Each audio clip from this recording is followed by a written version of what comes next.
Chapter 23. Papa who wakes up tired in the dark. Your abuelito is dead, Papa says early one morning in my room. Está muerto. And then, as if he just heard the news himself, crumbles like a coat and cries. My brave Papa cries. I've never seen my Papa cry and don't know what to do. I know he will have to go away, that he will take a plane to Mexico. All the uncles and aunts will be there, and they will have a black and white photo taken in front of the tomb with flowers shaped like spears in a white vase, because this is how they send the dead away in that country. Because I'm the oldest, my father has told me first, and now it is my turn to tell the others. I will have to explain why we can't play. I'll have to tell them to be quiet today. My papa, his thick hands and thick shoes, who wakes up tired in the dark, who combs his hair with water, drinks his coffee, and is gone before we wake, today is sitting on my bed. And I think if my own papa died, what would I do? I hold my papa in my arms. I hold and hold and hold him. Chapter 24. Born Bad. Most likely I will go to hell, and most likely I deserve to be there. My mother says I was born on an evil day and prays for me. Lucy and Rachel pray too. For ourselves and for each other, because of what we did to Aunt Lupe. Her name was Guadalupe, and she was pretty like my mother, dark, good to look at. In her Joan Crawford dress and swimmer's legs, Aunt Lupe of the photographs. But I knew her sick from the disease that would not go. Her legs bunched under the yellow sheets, the bones gone limp as worms, the yellow pillow, the yellow smell, the bottles and spoons. Her head thrown back like a thirsty lady, my aunt, the swimmer. Hard to imagine her legs once strong, the bones hard and parting water, clean, sharp strokes, not bent and wrinkled like a baby, not drowning under the sticky yellow light. Second floor, rear apartment, the naked light bulb, the high ceilings, the light bulb always burning. I don't know who decides who deserves to go bad. There was no evil in her birth, no wicked curse. One day, I believe she was swimming, and the next day she was sick. It might have been the day that gray photograph was taken. It might have been the day she was holding Cousin Tachi and baby Frank. It might have been the moment she pointed to the camera for the kids to look and they wouldn't. Maybe the sky didn't look the day she fell down. Maybe God was busy. It could be true she didn't dive right one day and hurt her spine. Or maybe the story that she fell very hard from a high step stool, like Tachi said, is true. But I think diseases have no eyes. They pick with a dizzy finger, anyone, just anyone.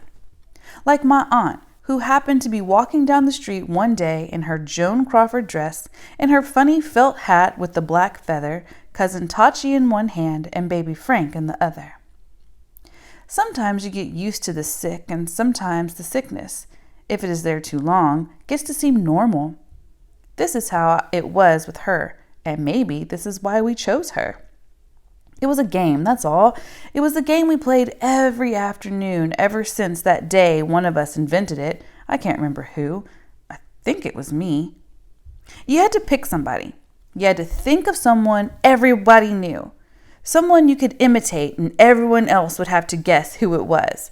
It started out with famous people. Wonder Woman, the Beatles, Marilyn Monroe. But then somebody thought it'd be better if we changed the game a little, if we pretended we were Mr. Benny, or his wife Bianca, or Ruthie, or anybody we knew. I didn't know why we picked her. Maybe we were bored that day.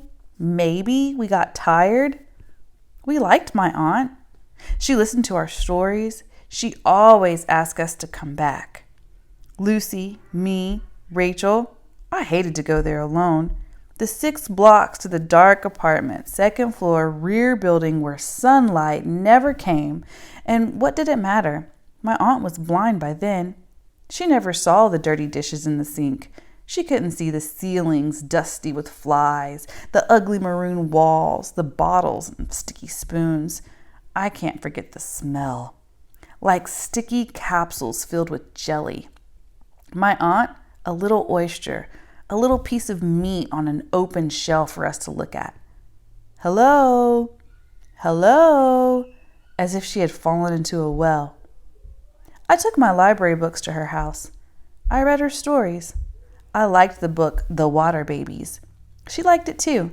I never knew how sick she was until that day I tried to show her one of the pictures in the book, a beautiful color picture of the water babies swimming in the sea.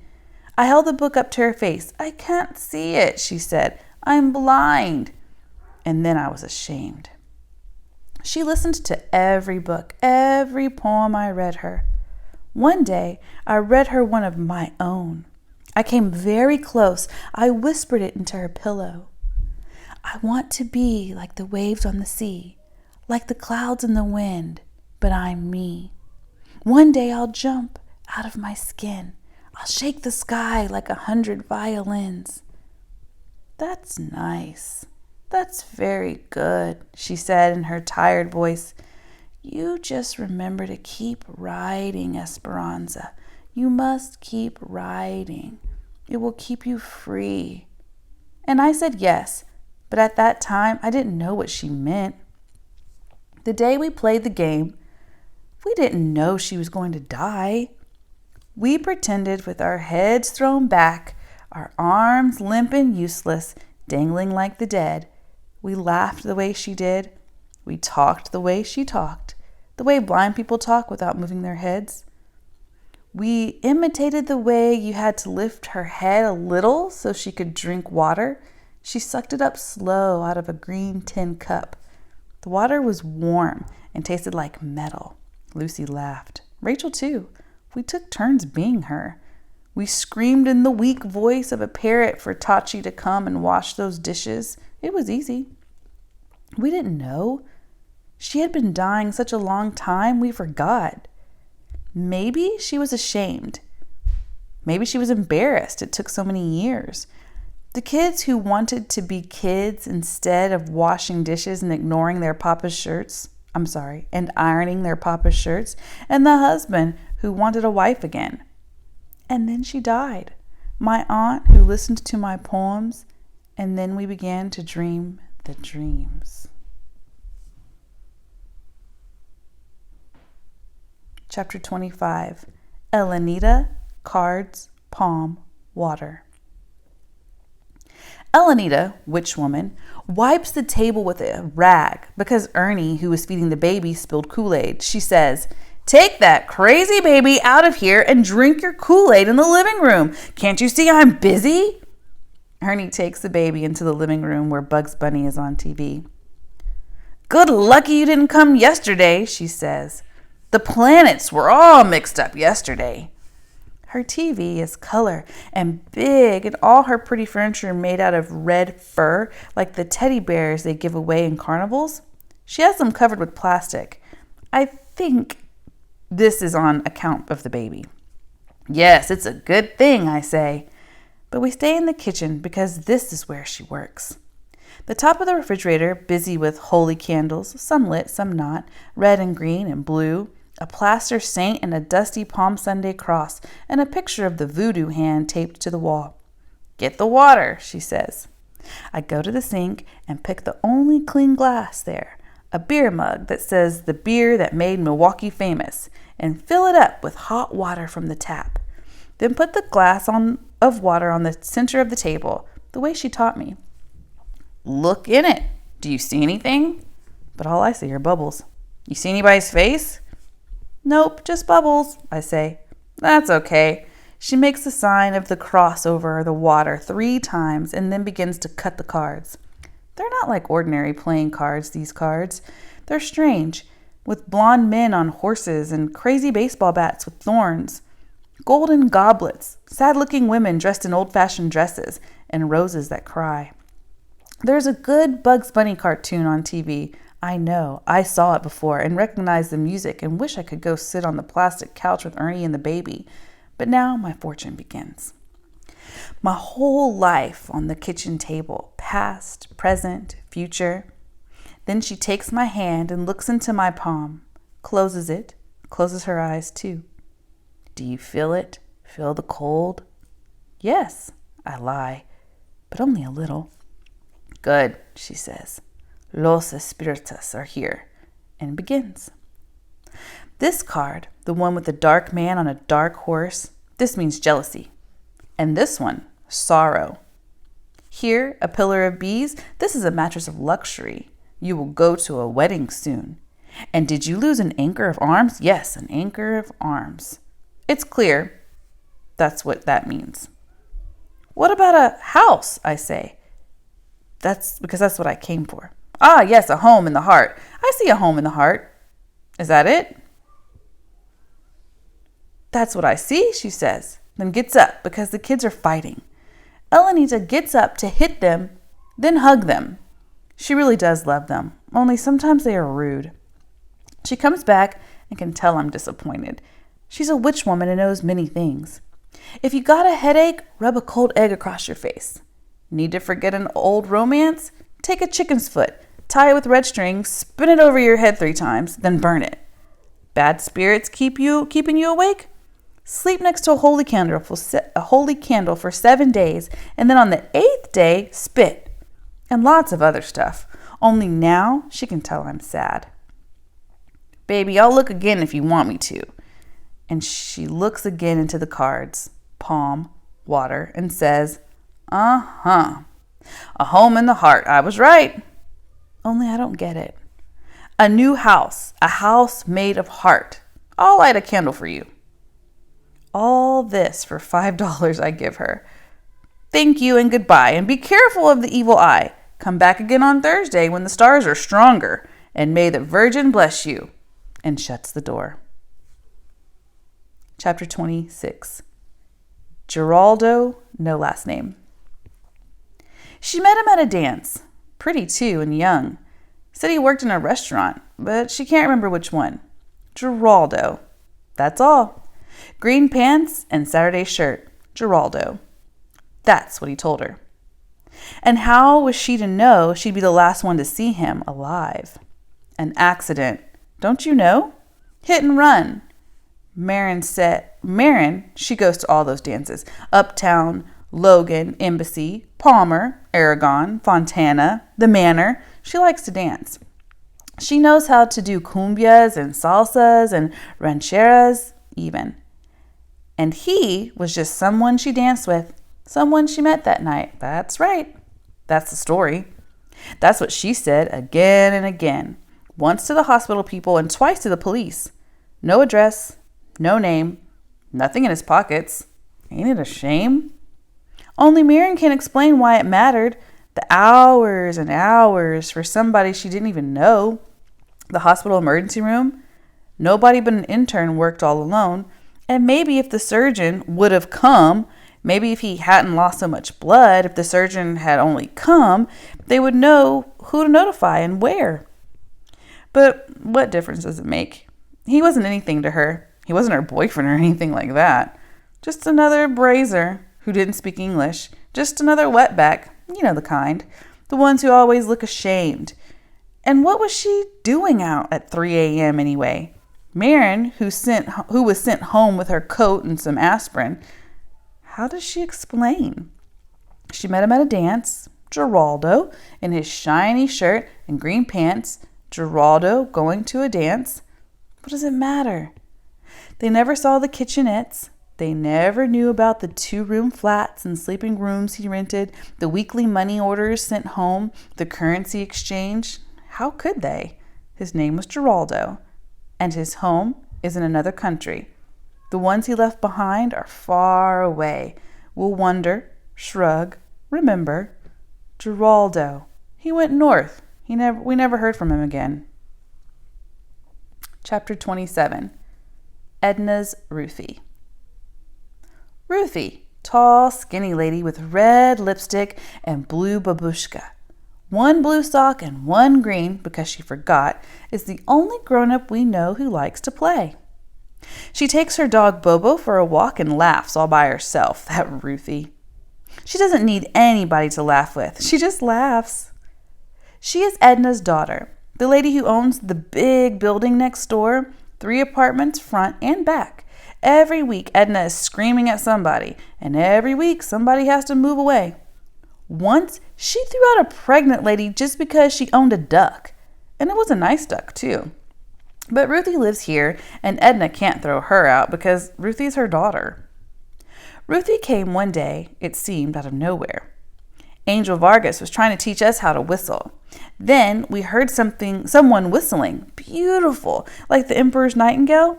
And when we turned around, there was Ruthie.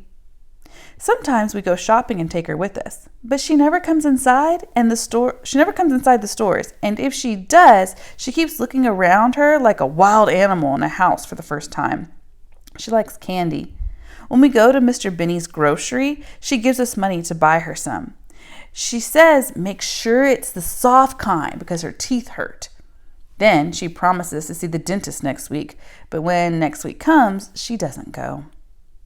Ruthie sees lovely things everywhere. I might be telling her a joke and she'll stop and say, "The moon is beautiful like a balloon."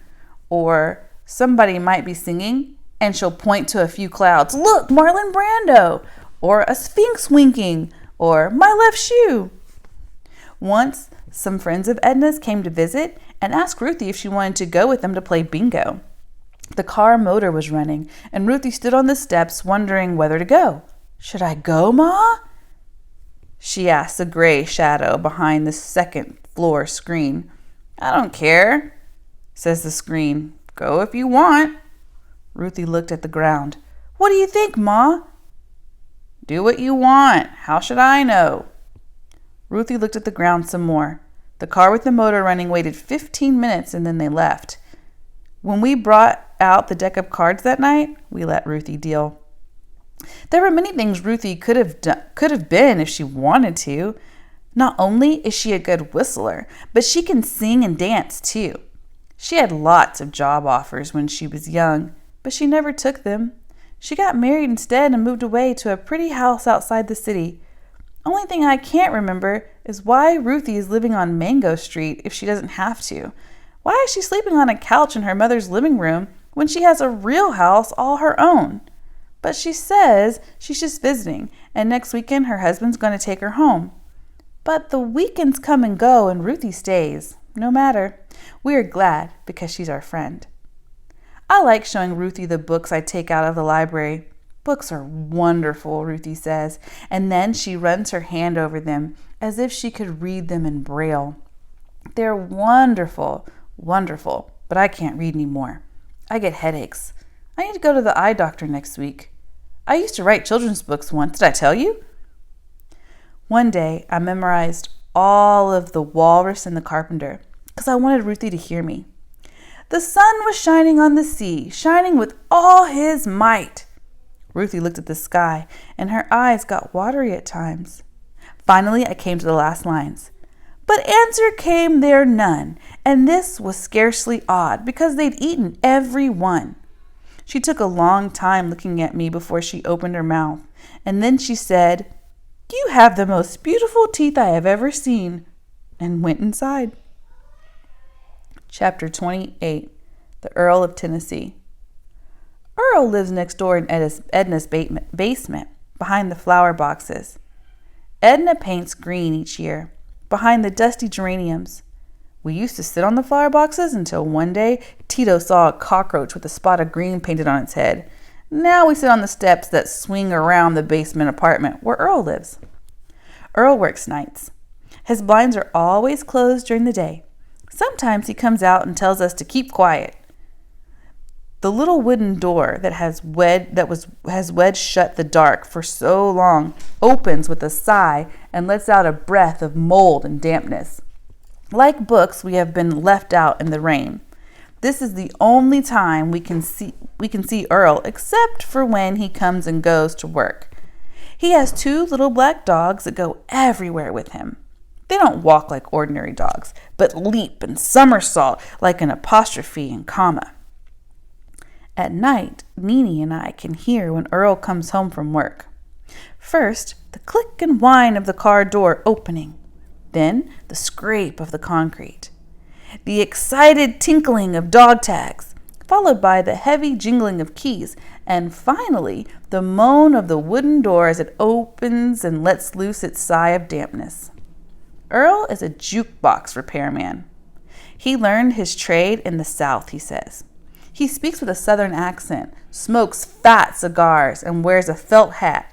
Winter or summer, hot or cold, don't matter, a felt hat. In his apartment are boxes and boxes of 45 records, moldy and damp like the smell that comes out of his apartment whenever he opens the door.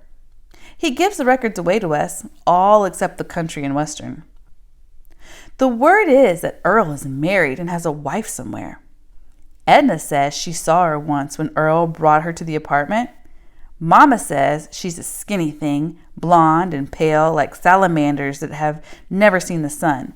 But I saw her once, too, and she's not that way at all. And the boys across the street say she is a tall, red-headed lady who wears tight pink pants and green glasses. We never agree on what she looks like, but we do know this. Whenever she arrives, he holds her tight by the crook of her arm. They walk fast into the apartment, lock the door behind them, and never stay long.